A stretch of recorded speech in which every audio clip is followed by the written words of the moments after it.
Welcome back to Raw Politics. Well, the Alliance of Socialists and Democrats had a high-profile guest today, Romanian Prime Minister Viorica Dăncilă. She met with the group ahead of two official events, critical events facing her country. A referendum in exactly 2 weeks over the definition of families and same-sex couples, plus a debate next week in Strasbourg over allegations of corruption.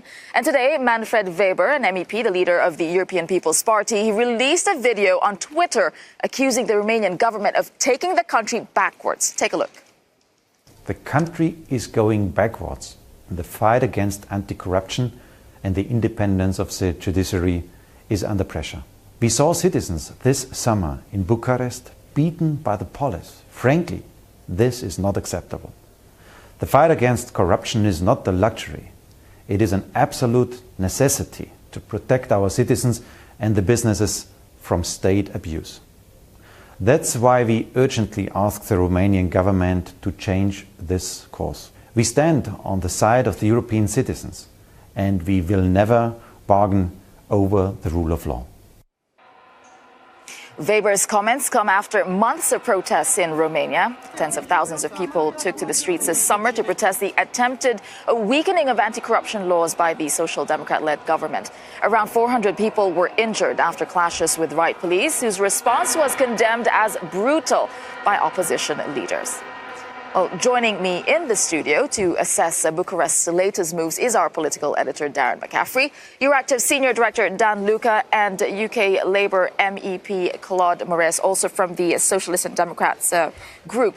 Darren, first I want to go to you about what are we talking about here? We're talking about the referendum. Let's just put out the context. It's quite complicated and there are lots of different issues. As you say, first of all, there is this referendum coming up on essentially whether gay marriage should be banned. Now, currently, the law in Romania does not ban gay marriage, but gay marriage is also not legal. So it would enshrine essentially in the constitution something that we've seen many other European countries do the opposite of, for example. But this has come about because 3 million people signed a petition. It was passed by the Senate, and now the highest court in the land in Romania has said that this referendum should happen. But that is not what's led to these protests. The protests are also fundamentally about corruption, about a scene and a whole series of scandals that have hit Romania in the last couple of years, and this perception that anti-corruption laws and the ability for corruption to be tackled is failing. The problem where the protests aren't working, where there's been lots of focus on it and lots of people have turned out, we're talking about hundreds of thousands of people, isn't because it's such a disparate group. It's everyone who's united against the one thing of the government, but are actually divided on how you can possibly change things. So that's what's happening in Romania. And Claude, you were in the room with the Prime Minister today. Was it really as heated? Is that true? How heated was it? A question of heated, but she got a very robust and what set did she of questions. Say? Yeah. She set out what the Romanian position was, and I think what it is, Darren put it very well, there's a lot of history to this. Are there rule of law issues in Romania? Absolutely. I don't think she shied away from that because it's just patently obvious. I think the line she gave, though, was there are some justifications for this kind of transition. There seem to be pressures on the government, also from the intelligence services and other issues. So she gave a lot of this kind of background.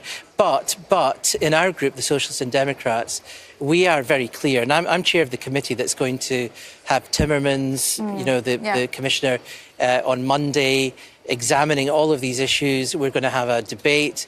We're the architects of all of this. So we want her to account. I actually asked about the Vienna Commission that will actually investigate all of this. So we want many of these issues to come out in the open. So she acknowledged that there are a lot of issues. She acknowledged them, but I think Darren was implying it's quite a complex, murky kind of issue in the sense that many constituencies in Romania are picking on these issues for different reasons.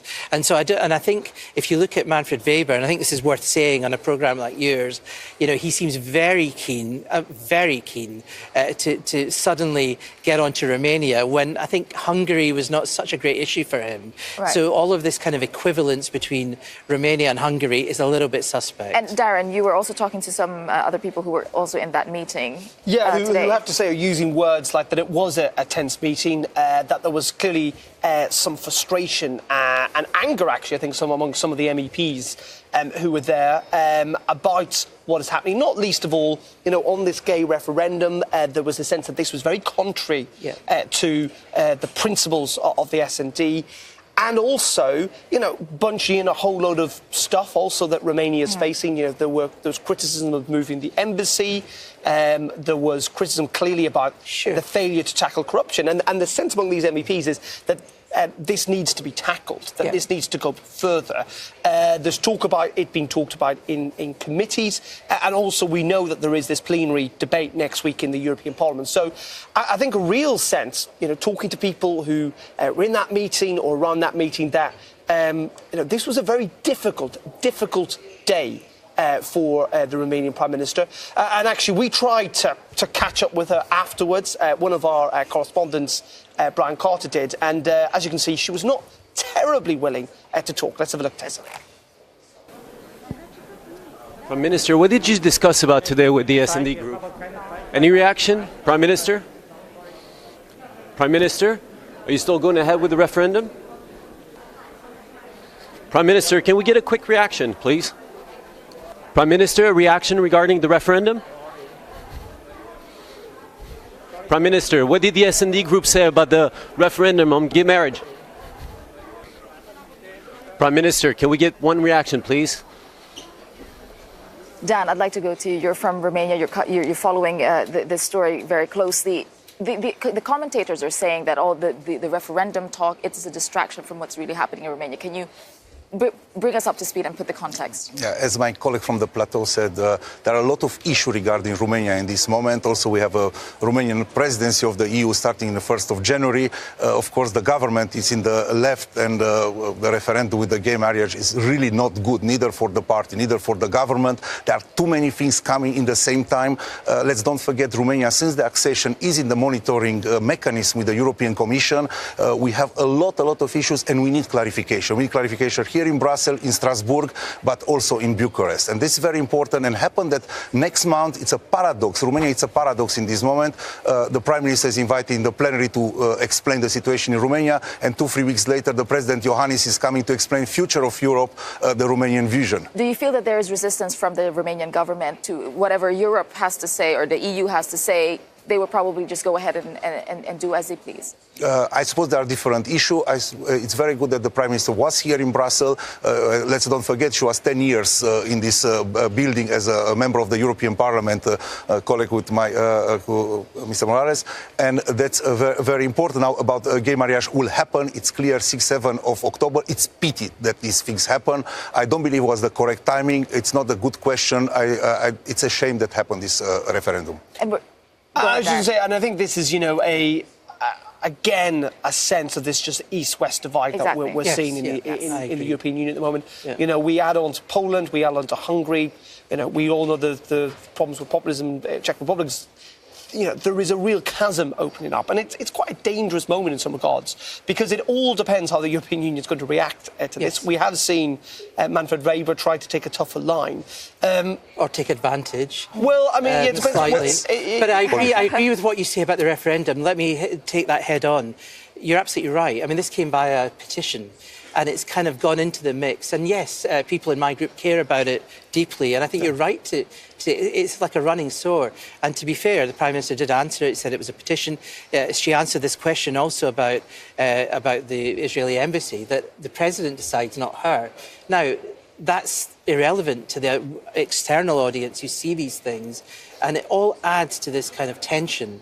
And you're right about the gulf then that starts to open up between Central and Eastern European countries. I was in Poland last week, where many of these rule of law issues and sensitive emotional issues arise. What I think is critical is that we don't treat them all as the same thing. Yeah. And I think you'd agree with me on this, that we look very carefully at what the rule of law issues actually are. And we have mechanisms for that. We've got Article 7, which many people criticise. But what are the issues in Hungary? What are the issues in Poland? And what are the issues in Romania? But be very fair and balanced about it. No, but what do you think she will need to do when she appears at the end of October? Oh, I think she has to answer as Prime Minister. I'll give you 30 seconds, Dan, to say what do we look ahead to in terms of looking at the situation of the rule of law in Poland? You need a lot of 30 clarification, and don't forget the Venice Commissions will come with some report in the end of October, and it's a very crucial report to base on the arguments, because here we have the feeling there are two parts and it's no judge, and we need some time. But in the same time, it's not only juridical, it's also ethic, political. And we will be, because Romania is on the agenda in Strasbourg next week at a plenary, so we will be watching that very closely.